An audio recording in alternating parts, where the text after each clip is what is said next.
Déjà, je suis écrivain de métier, c'est mon travail en fait. Voilà, je suis écrivain. Je dis écrivain de métier parce que j'écris pour moi. Donc au départ des livres, des ouvrages pratiques sur le bien-être, le yoga, l'herboristerie, des livres comme Kit de survie anti-pollution que j'ai publié chez Erol. Je suis engagée dans l'écologie principalement dans ce que j'écris, et j'écris également des ouvrages pour les autres, c'est-à-dire que viennent à moi parmi les maisons d'édition que je côtoie, des psychiatres, des psychologues, des médecins, des diététiciens, etc., qui ne savent pas forcément écrire, et je concentre et je rédige pour eux. Voilà, ça c'est mon métier de base. J'anime également des séminaires sur le bien-être. Donc vous voyez que, a priori, rien ne me prédisposait à parler un jour des éoliennes. Et un peu comme certains d'entre vous sans doute dans la salle, les éoliennes sont arrivées à moi par ma région d'origine, qui est le Cantal, où je réside en grande partie. J'ai recueilli un premier témoignage qui me paraissait étrange. Bon, et puis le problème, c'est que je suis partie du côté de Saint-Flour, donc là, à l'échelle de ma région, il y a beaucoup de montagnes, donc on était à 3-4 montagnes, il était 3 heures de route, et là, un deuxième agriculteur me dit strictement la même chose. Donc du coup, j'étais là avec cette information un peu particulière, et une amie proche, je lui raconte tout ça, et elle me dit, mais enfin, tu sais écrire, c'est d'ailleurs un peu la seule chose que je sache vraiment bien faire, tu sais écrire, pourquoi est-ce que tu raconterais pas, pourquoi est-ce que tu n'écrirais pas sur ce sujet? Et j'ai commencé par publier en 2018 un premier témoignage, et là je ne m'attendais pas du tout, je l'ai publié sur ma page Facebook, où j'avais à peu près trois amis, ma soeur, ma grand-tante et mon mari, voilà, qui mettaient des likes quand je mettais un bouquet de fleurs, enfin, vous voyez, comme tout un chacun sur Facebook. Je n'ai absolument pas compris ce qui m'arrivait, parce que j'ai publié 2 témoignages, et j'ai la France entière qui m'est tombée dessus. C'est-à-dire tout le monde agricole qui est venu réagir en disant « mais moi aussi, j'ai des bêtes qui ont un problème. Moi aussi, j'ai mon taux de lait qui n'est pas bon quand les éoliennes se mettent en route, etc. etc. » Donc des observations sur le pelage qui étaient hirsutes des animaux, puis des animaux qui ne voulaient plus se coucher, ou alors qui se couchaient à des endroits absurdes.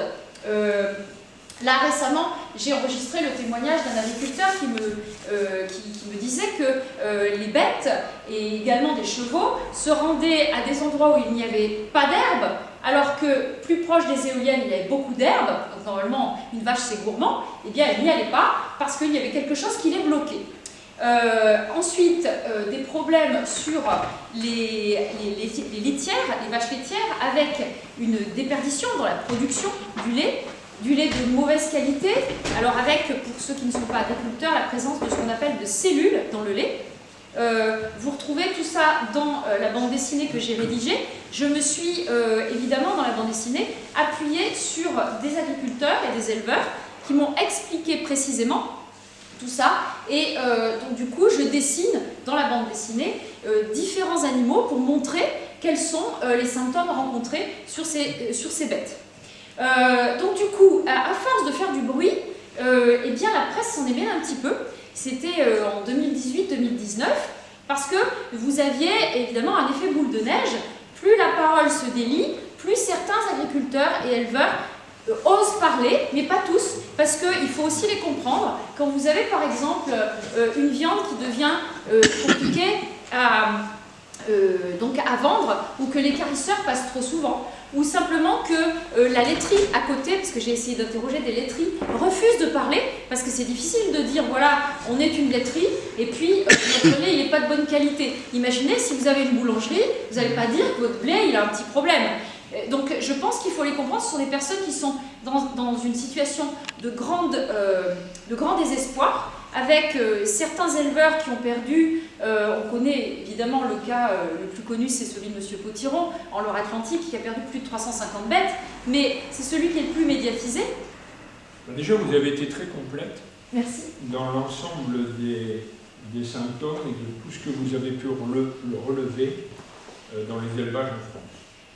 Et tous ces symptômes-là, on les a découverts tout seuls dans notre élevage au fil du temps. qui est beaucoup plus grave, c'est qu'ils sont connus depuis le début des implantations des éoliennes. Ce qui veut dire que quand les permis de construire ont été déposés dans nos régions, on a déjà expliqué ça aux élus locaux. On s'est foutu de notre pomme. C'était pas vrai. Alors aujourd'hui, que vous dire? Tout ce que vous avez relevé, nous on l'a vécu au quotidien. On a fait également la toxicologie induite par les champs magnétiques. Donc c'est ressorti très mauvais pour un certain nombre d'animaux.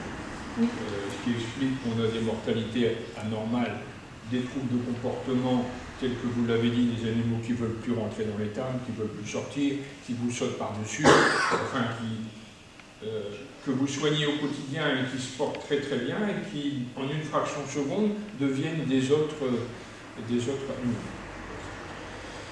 Donc, et ça, ce que l'on constate sur nos animaux, vous l'avez dit également, nous, en tant que paysans et vivant au milieu de la plaine, ben, on le voit sur tout le reste du vivant tout autour de nous.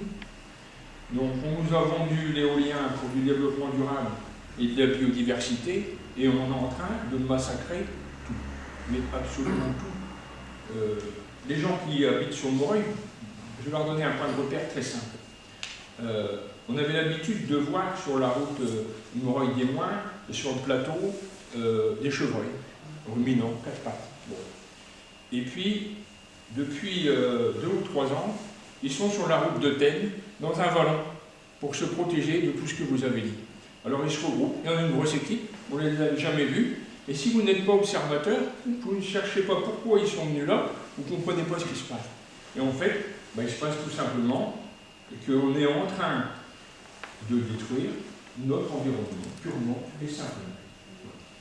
Et malheureusement, au niveau, puisque j'ai fait des rencontres, hein, tout comme vous, j'ai fait mes recherches et j'ai lu parce que je me considère comme un fils de pète, puisque vous êtes écologiste, moi je suis Paris. Donc tout mon travail a été fait de par mes lectures et de par ces ouvrages. Toute ma carrière, une quarantaine d'années. Voilà. Et ce qui est très très grave, c'est que déjà au niveau des décisions de faire ces éléments-là, pour avoir rencontré des secrétaires d'État et des ministres, eh bien, ils reconnaissent qu'il y a un problème. Mais ça fait 10 ans qu'on reconnaît qu'il y a un problème, ça fait 13 ans maintenant qu'on reconnaît qu'il y a un problème, et puis on continue avec des passe-droits à construire des éoliennes, tout simplement. Alors, concernant la reconnaissance du problème, très récemment, Emmanuel Macron, au Salon de l'Agriculture, et vous le trouverez dans le magazine Réussir, que certains connaissent si vous êtes agriculteur, donc a annoncé 2 éléments. Possible indemnisation des éleveurs impactés et là c'est plus grave, délocalisation. Alors, délocalisation, c'est bien gentil. Hein. On l'a dit tout à l'heure. Ça fait 200 ans qu'on est là, nous, on fait le boulot, qu'on nourrit les voisins avec du lait. Délocalisation de qui? Et on vous dit, on va vous donner des éoliennes ou des paysans? Non, des paysans. Des paysans. C'est moi qui dis, c'est 200 ans que vous êtes là, maintenant vous dégagez, on a mis des éoliennes. Vous payez, vous dégagez. Par exemple, mais on m'a pas dit où je devais aller. Hein. C'est pas mon vote. Par exemple, M. Marchandier a été délocalisé.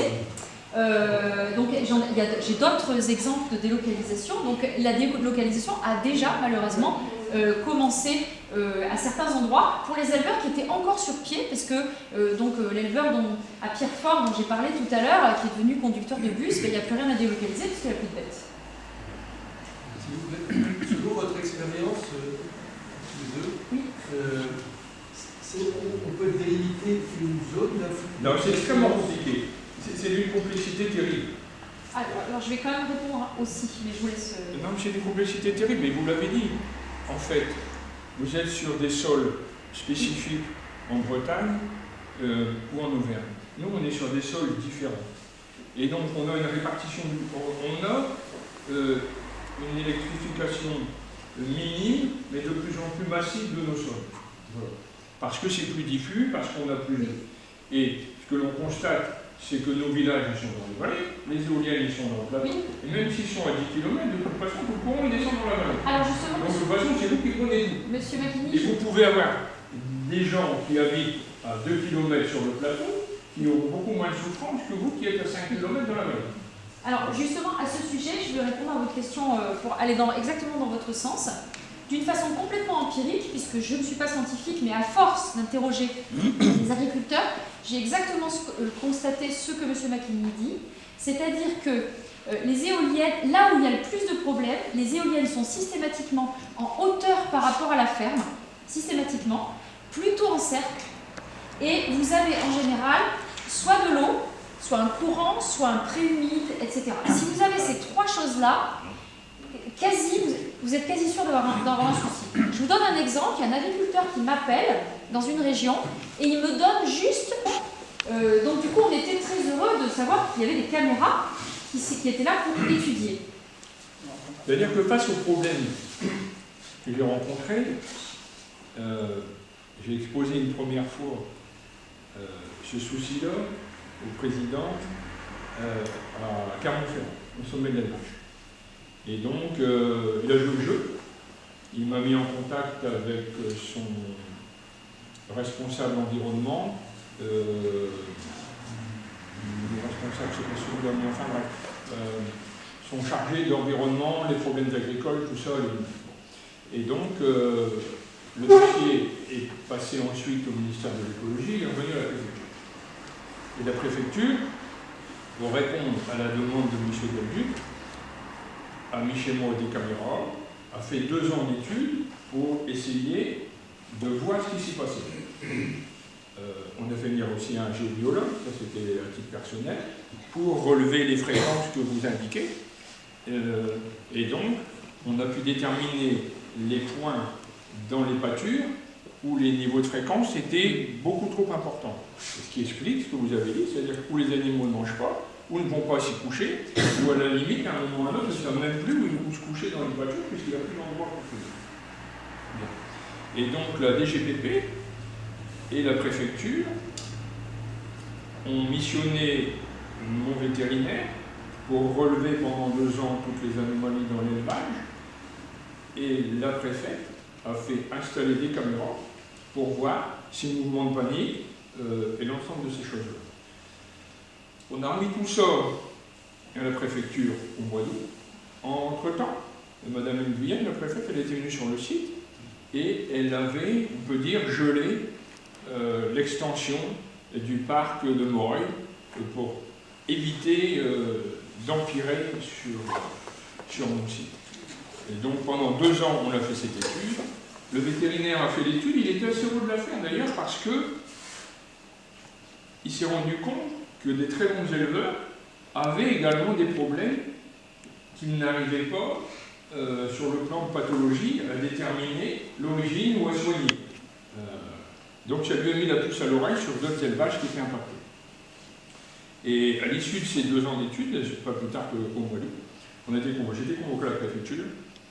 On a relevé donc un certain nombre d'avortements, pas toujours, on ne peut plus mettre d'animaux. Oui, je n'ai pas parlé des avortements, mais effectivement, c'est partie du package. Ils ont pu visualiser sur les caméras qu'à certains moments, les animaux étaient complètement paniqués. Et ils m'ont demandé 3 ans d'études supplémentaires. Voilà.